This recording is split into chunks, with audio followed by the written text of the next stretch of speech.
Training hard is often seen as a positive thing for hypertrophy training. It is often thought that the harder we train, the more muscle growth we achieve. And if you aren't building significant muscle mass, you simply don't want it bad enough. But is this really true? Can we simply just work harder to achieve whatever we want from a physique perspective?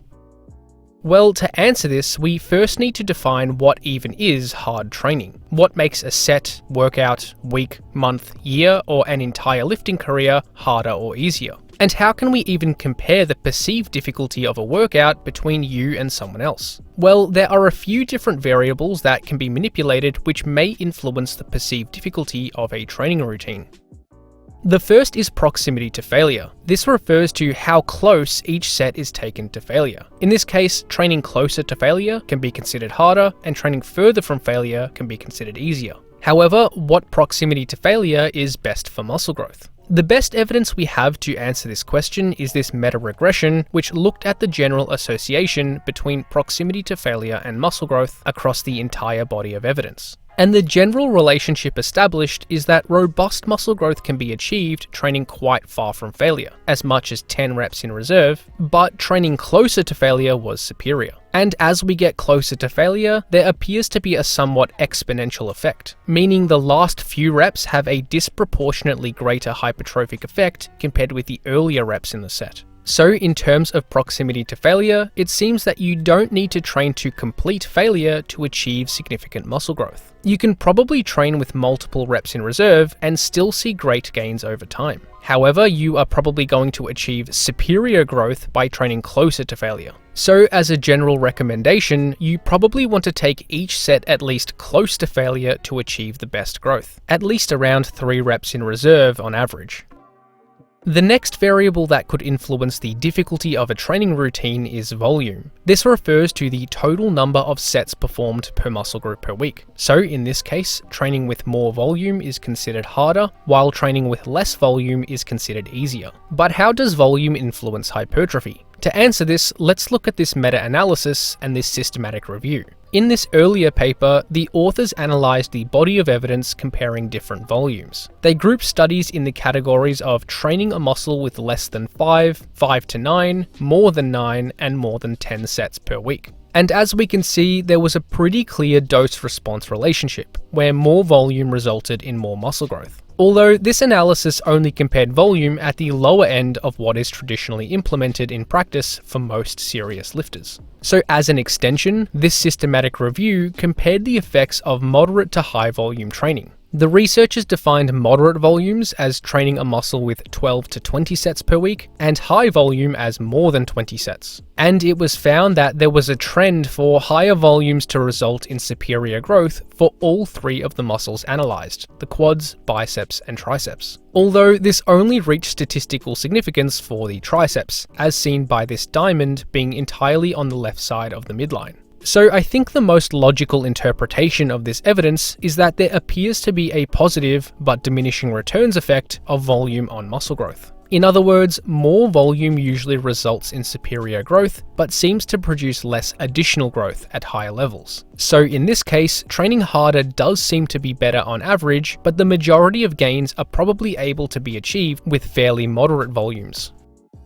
The next variable in this discussion is how heavy we lift. Lifting heavier may be seen as harder training, while lifting lighter may be seen as easier training. However, how does the load we lift influence muscle growth? Well, the answer to this is different in different contexts. In the short term, load is mostly influenced by the number of reps we perform each set. Training with lighter loads means we can perform more reps, while heavier loads mean we can't perform as many reps. And the specific load used for any given rep range with any given exercise is highly individual. In terms of the effects on how load and rep ranges influence muscle growth, the best evidence we have on this topic is this meta-analysis which compiled the body of evidence on the effects of relative load on hypertrophy. The researchers grouped interventions into light load training, defined as greater than 15 rep max, moderate loads as between 9 to 15 RM, and heavy loads as an 8 RM or heavier. And when comparing the effects of all these loads, all three categories appeared to be similarly effective for muscle growth, with no significant differences between them. This led the authors to conclude that muscle growth outcomes are likely to be similar across a large range of rep ranges and loads, provided that sets are taken to or very close to failure.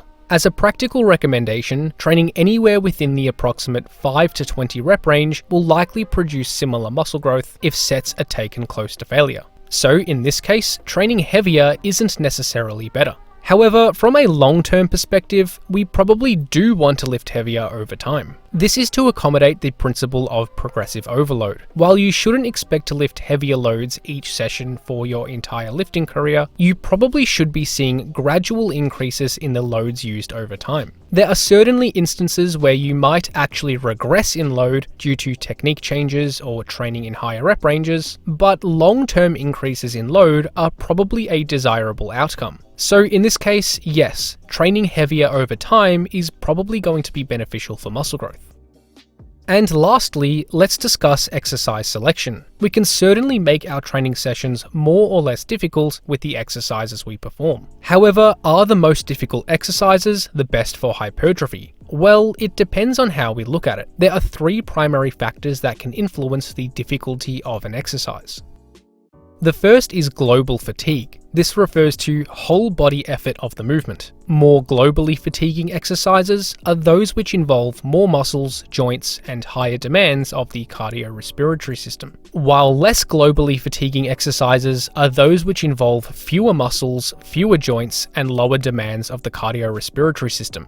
Typically, exercises such as barbell squat and deadlift variations are considered more globally fatiguing, while exercises such as bicep curls and calf raises are considered less globally fatiguing. In general, exercises with greater global fatigue costs are perceived as more difficult, while exercises with lower global fatigue costs are perceived as less difficult. However, does this difficulty influence the hypertrophic stimulus? Well, it certainly can. If an exercise is limited by fatigue of the target muscle, then it is probably going to be highly effective for muscle growth. Although, if it is limited by some other system, muscle growth isn't going to be maximal. As an extreme example, performing burpees is a very globally fatiguing movement, but it doesn't really stress any specific muscle group. Rather, it uses many different muscles and joints, and is probably going to be limited by cardiorespiratory fatigue as opposed to local muscle fatigue. So in this case, it probably isn't going to be very effective for muscle growth, despite it being a very challenging exercise.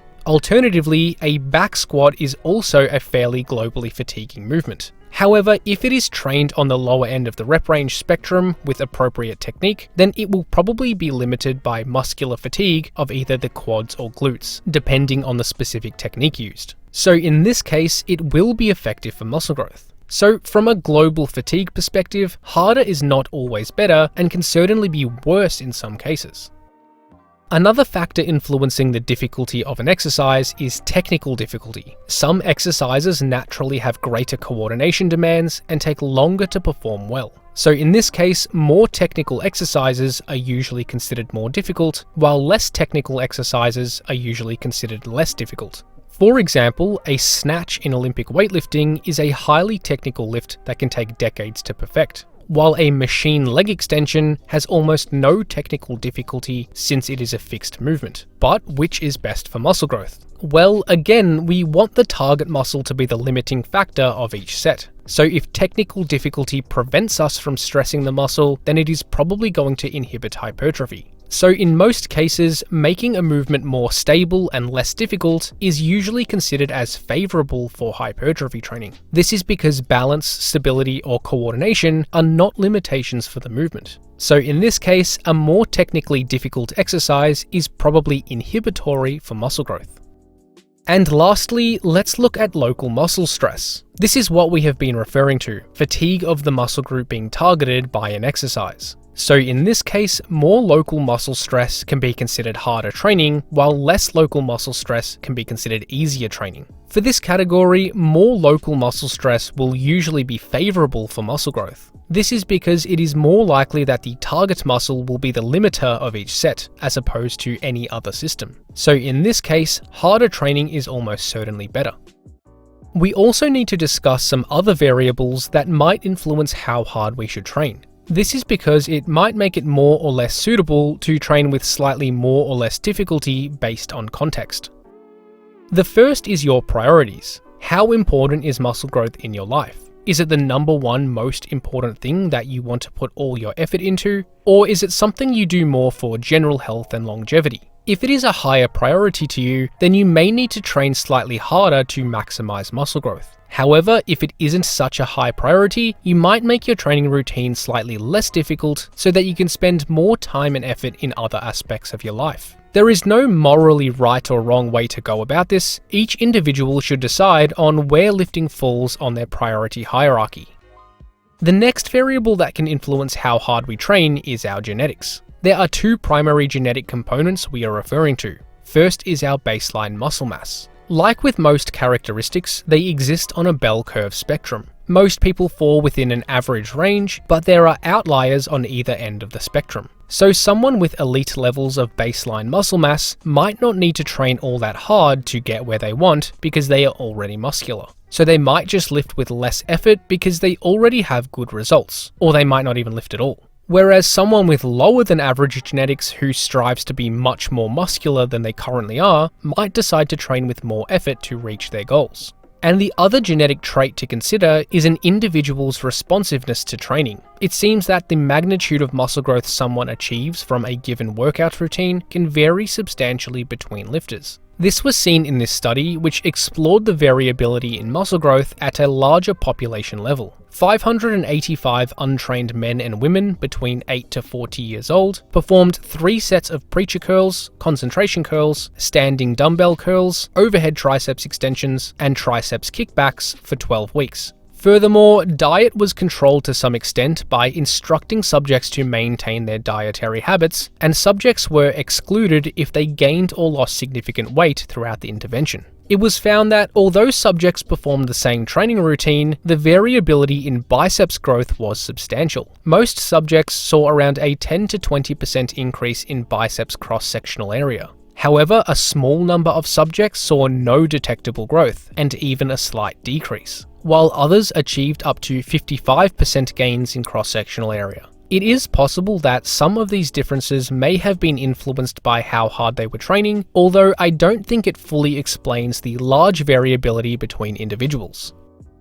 And the last factor to consider is sleep and stress. There is some evidence suggesting that poor sleep habits and high stress can inhibit muscle growth directly. Although I think more important is that this can make you perceive training as more or less difficult. Someone who has chronically poor sleep behaviors and high stress levels will probably perceive the same training routine as more difficult. In comparison, someone who has good sleeping habits and low stress will probably perceive the same routine as less difficult. So it can be challenging to actually compare training difficulty between two people with different contexts. And more importantly, it can be challenging to compare training difficulty between your past and current training at different stages of life.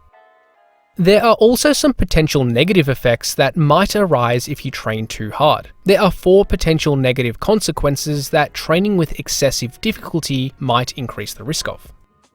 First is joint stress. This refers to any form of joint or connective tissue pain associated with resistance training. I wouldn't say that those focused on hypertrophy are at a high risk of injury or pain. In fact, hypertrophy style training has a very low injury risk compared with most other sports and exercise modalities. However, excessive training stress might increase the risk of developing some pains and niggles. This research review explored the evidence on workload and injury risk in team sports. This graph shows a hypothetical relationship between workload and injury risk in team sport athletes. A very low workload has a slightly higher injury risk, while a moderate workload has the lowest injury risk. And excessive workloads put athletes at the highest risk of injury. Furthermore, this graph shows the injury risk experienced in rugby union athletes across a season based on the change in training load per week. And quite clearly, the greater the acute increase in workload, the greater the injury risk. So it seems that going too hard too soon increases your likelihood of injury. Although this evidence is in team sport athletes, the principles are likely to be similar for resistance training too. Essentially, you probably want to avoid chronically excessive training loads if you notice any joint pain or irritation, and avoid suddenly increasing volume, intensity, or load on a week-to-week basis to minimize the risk of developing any joint pain. The next potential negative effect of excessively difficult training is what is known as systemic fatigue. This can sort of be thought as the lifting term for overreaching or overtraining. While it is very rare for true overtraining to occur from lifting, some of the negative symptoms are commonly reported in lifters training with excessive volume and/or intensity. More specifically, these lifters often report symptoms such as a decreased motivation to train, inhibited sleep, disruptions to normal hunger and satiety signals, increased general lethargy, and an increased prevalence of illness. So at some point, training too hard might not be worth the negative symptoms that might arise, even if muscle growth and strength aren't inhibited. The next negative effect that excessive training can result in is lifestyle constraints. This refers to the fact that the more time and effort you dedicate to lifting, the less time and energy you have to dedicate to other sports, forms of exercise, work, travel, and social and family events. This isn't always a negative consequence, but it might be for some people. Ultimately, this comes back to your priorities. If muscle growth is a higher priority in your life, you might need to train with more effort, and this might inhibit other aspects of life if taken to the extreme. Whereas if you spend a little less time and effort lifting, it might free up more time and energy you can dedicate to other factors in your life. Although this is your own personal decision, and you can decide where on this spectrum you fall. Related to lifestyle constraints, the next potential negative consequence of high training effort is burnout. This refers to psychological exhaustion caused by excessive and prolonged stress. While lifting itself is a physical endeavor, it also involves psychological and emotional effort too. It takes some level of focus and arousal to perform a solid lifting session in the gym. And the level of psychological effort your training routine requires can be influenced by a number of different variables, including exercise selection, technique, gym environment, music, and so on. Although the amount of volume, intensity, and load you train with certainly has an impact too. So in some cases, excessive training difficulty can result in symptoms of burnout, which might inhibit your ability to adhere to a training routine long term. And obviously, this will probably result in inferior growth over an entire lifting career.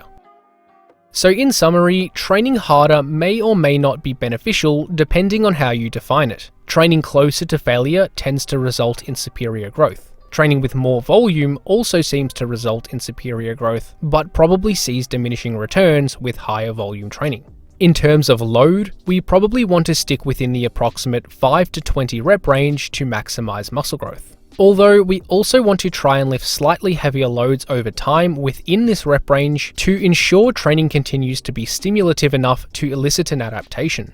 And for exercise selection, movements which are globally more fatiguing or have high skill requirements probably aren't the best choices in all cases for muscle growth. Instead, we probably want to prioritize exercises which are difficult in terms of inducing a high level of local stress for the target muscle. Furthermore, there are a few different variables which might influence how hard we train in different contexts. Someone who highly prioritizes muscle growth might be willing to put more effort into training, compared with someone whose muscle growth isn't as high of a priority. Someone with great baseline muscle mass and that responds well to training might not decide to put in as much effort compared with someone who has less favorable genetics. Furthermore, someone who has poor sleeping habits and high stress levels might perceive the same training routine as more difficult compared with someone else with better sleep and less stress. And we should also be aware that how hard we train might contribute to some negative consequences too. More specifically, excessive training difficult may contribute to joint or connective tissue pain, symptoms of high systemic fatigue, constrain the rest of your life to some extent, and potentially result in burnout. Because of this, it is probably the training efforts you provide over your entire lifting career that is more predictive of eventual muscle growth, as opposed to how hard you train within one workout or 1 week. Furthermore, each lifter might decide to train with slightly more or less effort at any given time depending on their individual context. Thanks for watching, and hopefully you got something out of this video. Check out flowhighperformance.com for online coaching, training templates, ebooks, and more.